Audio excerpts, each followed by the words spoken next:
If you want to hear the full Betty and Barney Hill story, check out the link in the description down below. Make sure to like this video and subscribe to the channel, followed by the bell notifications so you never miss a video that I upload.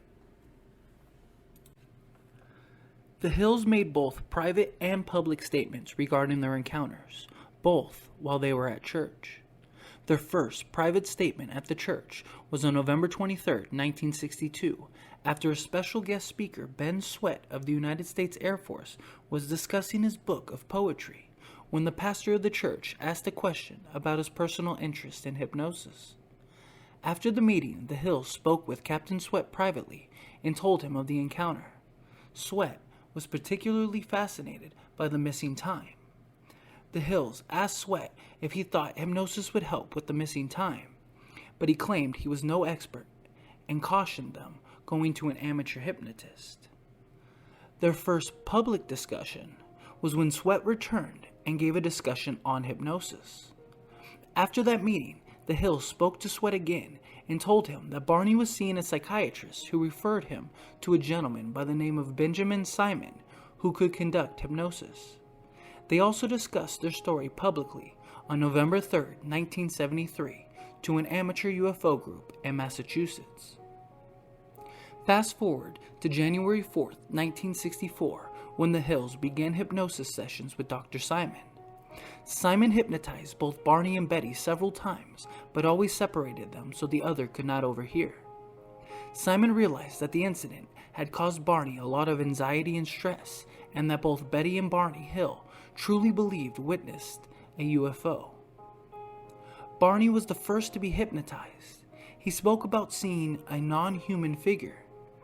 Barney revealed that the strap had broken when he was running in a panic back to his car, and as he drove away, he felt compelled to pull over to a dirt road in the woods. There, humanoids were standing in front of the vehicle on the dirt road.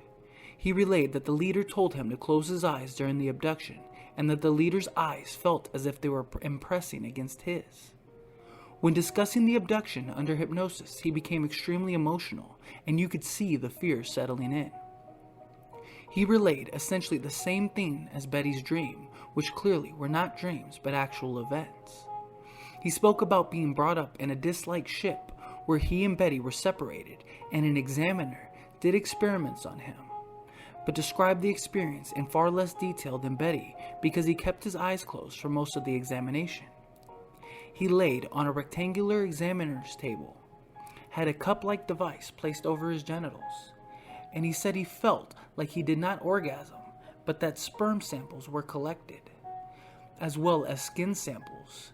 They examined his ears and mouth, and someone counted his vertebrae while they felt his spine, and they quickly inserted and removed a small tube from his anus.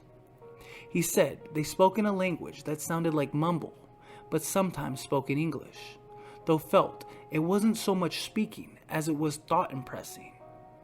He recalled leaving the ship disoriented, returned to his car, and watched the ship depart. Betty's hypnosis accounts were essentially her 5 dreams to a T, though there were some notable differences. Mostly with the capture and release, the technology on the craft was also much different. The aliens had different appearances, and the order of events were much different than that of her dreams. Though Betty and Barney's stories under hypnosis were a match with one another, they differed from Betty's dreams. Betty was extremely emotional, and Simon had to end one of their sessions early because of the extreme motion coming from Betty. After a session, Simon had Betty draw what she could remember from the map that was shown to her. She said it was almost a 3D image, but she would do her best. She said that there were thousands of stars, but she drew the ones that truly stood out in her memory. The map consisted of 12 prominent stars connected by lines, and 3 lesser stars that formed a distinct triangle. She said that the lines for the stars were the trade routes, where the dashed lines were less traveled. After the session, Simon concluded that both Betty and Barney Hill's recollection may have been a fantasy inspired by Betty's dreams. Simon said that his conclusion was the most reasonable and consistent conclusion to be explained. Barney disagreed with this idea and was ready to accept that he was abducted by aliens, and noted Though that they had very similar experiences, there were very notable differences that couldn't have been caused by Betty's dreams. Even though Simon and Hills disagreed, they agreed that the session of hypnosis was very effective. Thanks for watching. If you want to hear the full story, check out the link in the description down below. Leave a comment and let me know what you think. Was it real or just a hoax?